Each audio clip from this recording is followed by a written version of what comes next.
Reporting live from Beijing, China for the 2008 Olympic Games, I'm Rowlett. After what may have been the most exhilarating and technologically advanced opening ceremonies to date, NBC and Microsoft are proud to announce a new partnership that will allow you to experience every detail over and over again from the comfort of your very own cubicle, home, or office. Or not.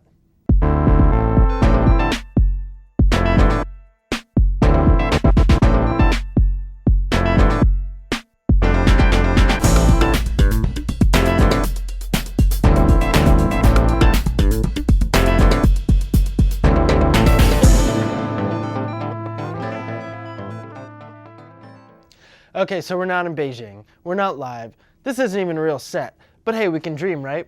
This is What's New Now for Tuesday, August 12th, and although we put on our fair share of pageantry here, this year's Olympic opening ceremonies just may have outdone us this time.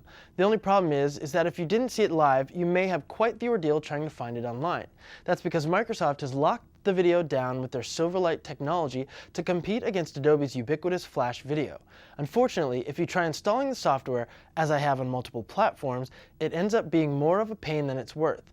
And forget about it if you're on a Mac. The HD streams are XP and Vista only.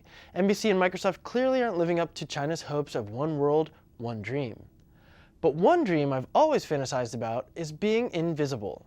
Easier here than in real life. But that may soon change, scientists say. Scientists at UC Berkeley are revealing new information this week on the use of metamaterials to deflect radar, light, and other waves from people and objects, rendering them invisible. A nifty little trick that may have both positive and negative applications. The military is obviously interested, but I'm sure those attending this year's DefCon conference could think up a few colorful uses for invisibility as well.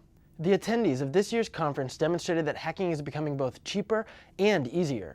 Some examples included shipping a hacked iPhone to a secure location to search for wireless networks, and recording the sound of keyboard strokes to get passwords. But then again, who needs passwords anyways? Apparently they aren't all that useful. The New York Times has a thorough rant up right now of exactly why they aren't. It seems that we can't seem to get ourselves away from those favorite passwords. Password, 123456, God, love, etc., and be trained to memorize long strings of incoherent letters and numbers so that password protection would be of any use to us. On top of that, the number of phishing sites where we'd unknowingly enter these passwords into a seemingly trustworthy website are on a significant rise. What will hackers think of to target next? Text messages?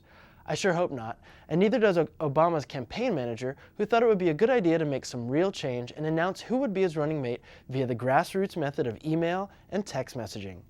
I never thought I'd see the day that text messaging became part of grassroots campaigning.